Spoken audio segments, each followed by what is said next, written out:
Diet series டே 2. இன்னைக்கு morning எழுந்ததுமே வாழைத்தண்டு juice தான் குடித்தேன். வாழைத்தண்டை இந்த மாதிரி கட் பண்ணி அதில் கொஞ்சமாக தண்ணி சேர்த்து அடித்து அதை ஜூஸாக காலை வெறும் வயிற்றுல குடிச்சிடணும். ஆக்சுவலாக இது பார்த்தீங்கன்னா வெள்ளரிக்காய் ஜூஸ் மாதிரி தான் இருக்கும். அப்புறம் மார்னிங் டிஃபனுக்கு ஒரு தோசை, கொஞ்சமாக சாம்பார் ஊற்றி சாப்பிட்டேன். அதுக்கப்புறம் பிரஞ்ச் அதெல்லாம் எதுவுமே எடுத்துக்கல. மதியத்துக்கு சிம்பிளான லஞ்ச் மெனு தான். ஒரு கப் ரைஸ் மட்டும் எடுத்துக்கிட்டேன். சவ் பட்டாணி போட்ட பொரியல் தான் இன்னைக்கு சைட் டிஷ். சிம்பிளான டயட் இருக்கிறதுனால ஏதாச்சும் ஒரு காய்கறியாச்சும் எடுத்துக்கணும். அதுக்கப்புறம் வெயிட் போட்டு பார்த்தா 84.45 இருந்தேன். டே 1 84.75 இருந்தேன். இது ஸ்லைட் சேஞ்சஸ் தான். ஆக்சுவலாக 1 வீக் கழிச்சு போட்டு பார்த்தா தான் நம்மளுக்கு வெயிட் கரெக்டாக தெரியும். ஈவினிங்காக நானே, என் ஹஸ்பண்ட், என் பையன் 3 பேரும் சேர்ந்து எங்கள் அம்மா வீட்டுக்கு கிளம்பினோம். போகும்போதே அம்மா வீட்டுக்கு ஸ்வீட் வாங்கிட்டு போகலான்னு அங்கே இறங்கணும்.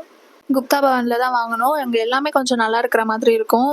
அங்கே கடையில் வந்து பார்த்தீங்கன்னா மஃபின்ஸ் வச்சுருந்தாங்க. ஆக்சுவலாக எனக்கே அதோட பேர் தெரியாது. என் பையன் கரெக்டாக மஃபின் சொல்லிட்டு இருந்தான். எல்லாமே இந்த வீடியோஸ் பார்த்து கற்றுக்கிறதாங்க. டே 3 வீடியோஸில் பார்க்கலாம்.